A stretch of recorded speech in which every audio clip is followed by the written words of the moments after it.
Une Europe forte qui saura se faire entendre et se défendre. C'est ce que promet ce matin dans Les Échos Thierry Breton. C'est vous qui l'avez rencontré. Nicolas Barret, bonjour. Bonjour Marion. Votre éclairage écho ce matin sur les engagements du commissaire français en charge du marché intérieur, de l'industrie et du numérique. Oui, et qui nous dévoile ce matin son plan de bataille qui repose d'abord sur un principe. Ceux qui veulent accéder au marché européen, le premier du monde, devront se plier à nos règles.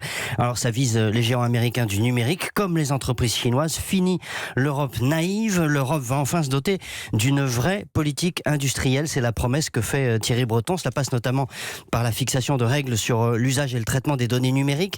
On en produit des quantités astronomiques, mais il faut qu'elles soient traitées, exploitées, stockées en Europe, car c'est la matière première qui permet de développer de nouveaux services. Contrôler tout cela, c'est un enjeu de souveraineté, mais c'est aussi capital pour notre avenir économique. On s'inquiète en Europe des risques d'espionnage des Chinois avec la 5G.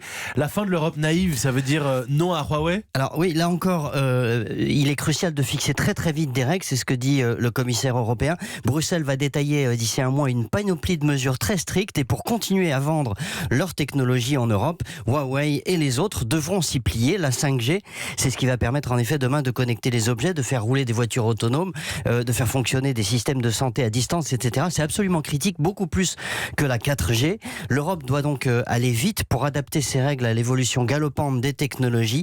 Aller vite, c'est le défi que devra relever Thierry Breton au cœur d'une machine bruxelloise dont la rapidité et l'agilité ne sont pas forcément les points forts.